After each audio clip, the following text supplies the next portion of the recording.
দক্ষিণাঞ্চলের দ্বীপ জেলা ভোলায় নির্মিত হয়েছে অত্যাধুনিক সৌন্দর্যমণ্ডিত নয়ন জুড়ানো স্থাপনা নিজাম হাসিনা মসজিদ। এটি নিজাম হাসিনা ফাউন্ডেশনের তত্ত্বাবধানে নির্মিত। ভোলা শহরের উকিলপাড়ায় প্রায় ১.৫ একর জমির উপর এই মসজিদটি নির্মাণ করা হয়।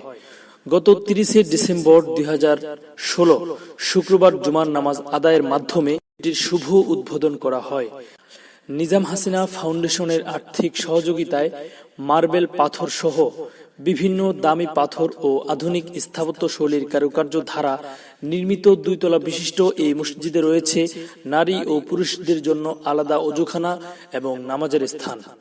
২০১০ সালের জুন মাস থেকে এই মসজিদের নির্মাণ কাজ শুরু করা হয়। প্রায় ৫২,০০০ শ্রমিক মসজিদ নির্মাণের কাজে অংশগ্রহণ করেছেন। আর্কিটেক্ট ফার্মের ডিজাইনার কামরুজ্জামান লিটন মসজিদটির দৃষ্টিনন্দন ডিজাইন করেন। মসজিদটির মিনারের উচ্চতা ১২০ ফুট এবং ৬০ ফুট উচ্চতার গম্বুজ রয়েছে এই মসজিদে। মসজিদ ভিত্তিক লাইব্রেরি ও হিফজ খানার পাশাপাশি সৌন্দর্য বৃদ্ধিতে ক্যালিগ্রাফি সমৃদ্ধ ডিজাইন ও ফোয়ার সহ চারপাশে সাজানো গোছানো ফুলের বাগান রয়েছে, যা মসজিদের সৌন্দর্যকে আরো বাড়িয়ে দিয়েছে।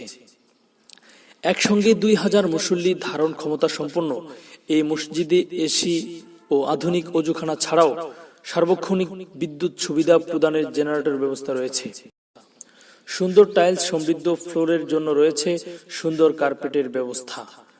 নিজাম হাসিনা ফাউন্ডেশনের আওতায় এ পর্যন্ত যেসব সমাজ সেবামূলক কার্যক্রম পরিচালনা করা হয়েছে তার মধ্যে ১৫টি মসজিদ নির্মাণ, এতিমখানা, চক্ষু হাসপাতাল, বৃদ্ধাশ্রম, একাধিক শিক্ষা প্রতিষ্ঠান স্থাপন করা হয়েছে।